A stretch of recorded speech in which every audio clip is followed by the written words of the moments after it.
When you look through photographs from the Eastern Front of World War II, you often notice all kinds of differences between Soviet and German soldiers. For example, some rolled up their sleeves while others kept them down. Some reinforced their boots with hobnails, others didn't. But there's another detail that really stands out once you pay attention to it: the difference in headgear worn by tank crews.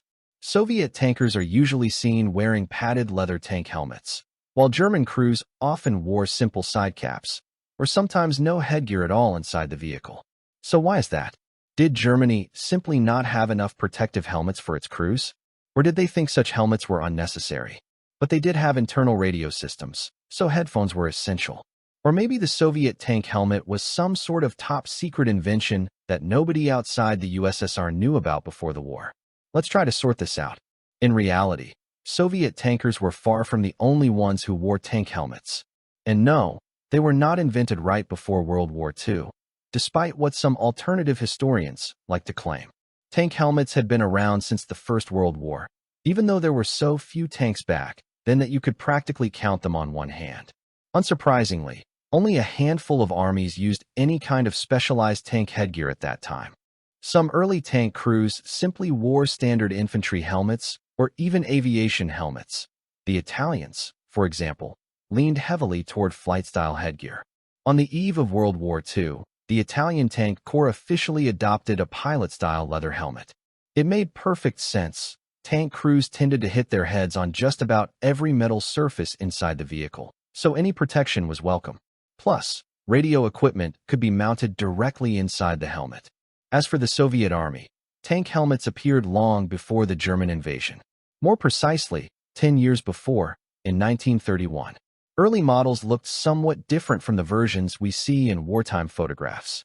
The Soviet tank helmet went through several rounds of upgrades before the final version was adopted in 1936. Like the Italian variant, it had built-in radio communication equipment.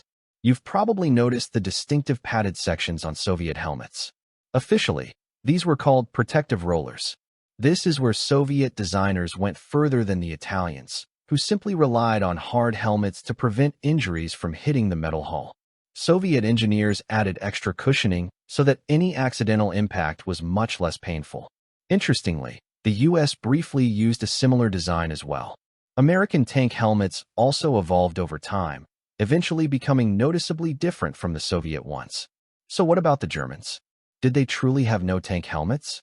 Actually, Germany wasn't the only major power whose tank crews didn't commonly wear padded helmets.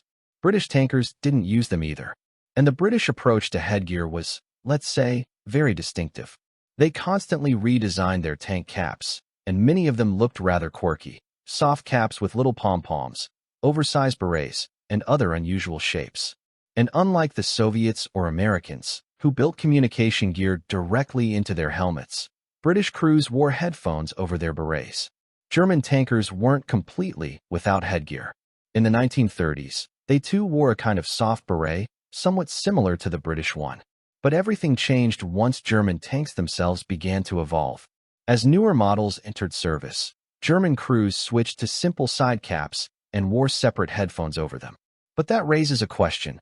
Didn't they hit their heads against the tank interior as well? Of course they did. Every crewman did. That's simply part of life inside an armored vehicle. The difference was in the German approach. Instead of adding padding to the helmet, they added padding inside the tank. Special cushions were installed around hatches and other problem areas.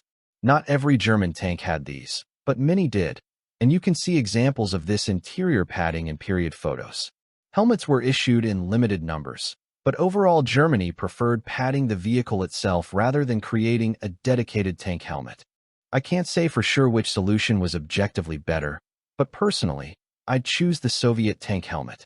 To me, it looks and feels more reliable. Do you agree? Share your thoughts in the comments. I'd love to hear your opinion.